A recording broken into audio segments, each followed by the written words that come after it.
sur l'ensemble de 2018. Merci notamment des 10 milliards d'euros des mesures gilets jaunes débloquées par le gouvernement.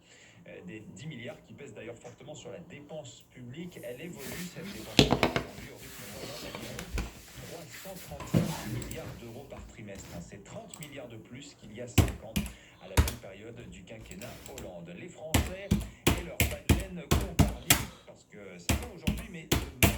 Peur sur l'emploi dans Libération qui revient sur un symbole de l'automatisation au travail, la caisse automatique. L'ouverture sans personnel dimanche après-midi du géant casino d'Angers génère inquiétude et angoisse chez les salariés de l'enseigne, écrit Libération. La caisse auto, c'est un plan social en douce, dit un syndicaliste. Autre éclairage, sur les dimanches dans les hyper et supermarchés, c'est une bénédiction pour la grande distribution selon les Échos.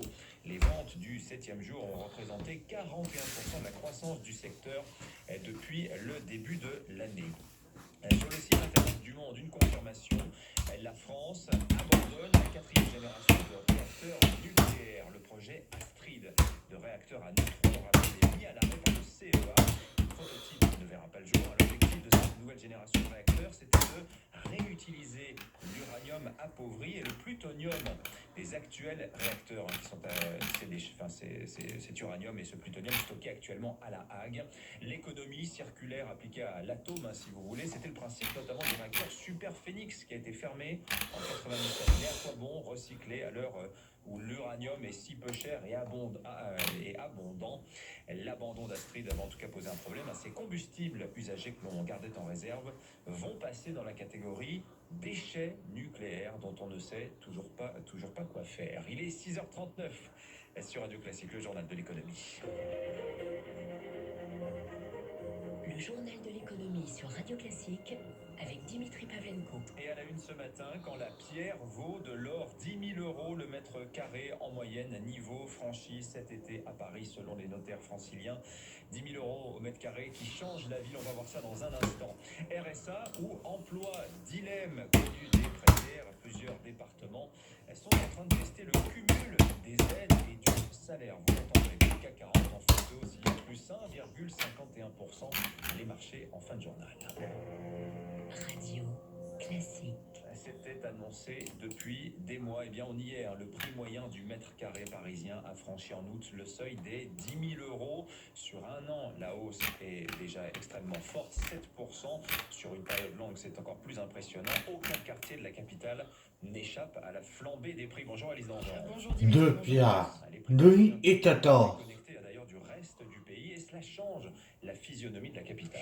Oui, imaginez un peu, pour devenir propriétaire de 100 mètres carrés à Paris aujourd'hui, eh bien, il faut pouvoir mettre sur la table l'équivalent de 31 ans du revenu moyen parisien contre 7 ans maximum dans le reste du pays. Autant dire que le marché à Paris devient une sorte de club privé réservé aux catégories socio-professionnelles les plus élevées. En 2018, par exemple, les employés et ouvriers ne représentaient plus que 5% des acheteurs. Résultat, Paris se vide, Paris se dépeuple. Depuis 2011, la ville perd chaque année entre 10 à 12 000 habitants et c'est encore pire dans les quartiers touristiques où les locations Airbnb prolifèrent. La mixité sociale parisienne ne tient donc plus qu'à un fil, celui du logement social qui représente encore 20% des résidences principales. Paris se vide, autre exemple, c'était la mairie de Paris hier qui annonçait qu'à la rentrée scolaire, il y aurait 1400 élèves en moins par rapport à la rentrée dernière dans les écoles parisiennes. Le coût du logement qui explique en partie d'ailleurs les envies d'ailleurs exprimées par les cadres franciliens. Selon le baromètre cadre emploi, 8 cadres parisiens sur 10 se disent aujourd'hui prêts à quitter la capitale. Alors pour aller où? Pas totalement à la campagne, direction plutôt Bordeaux, Nantes ou Lyon. C'est le trio des villes les plus attractives. Écoutez Julien Breuil, il est directeur des études de cadre emploi. Globalement, les cadres sont relativement insatisfaits de leur vie parisienne. Le fait que le coût de la vie soit trop élevé, 54%, au fait que les temps de transport sont également trop importants, 70% aujourd'hui des cadres mettent à peu près 1 heure pour aller à leur travail, et puis surtout que la vie est trop stressante.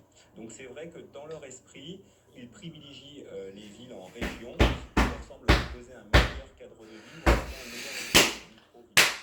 On pourrait même dire cap à l'ouest, puisque aujourd'hui Nantes progresse encore par rapport aux dernières études. C'est que la French Tech est très puissante à Nantes et ça peut expliquer sans doute le fait que depuis quelques années, on voit que les pourcentages de suffrage, en tout cas de cadres qui déclare vouloir quitter le bac pour aller à Nantes progresse.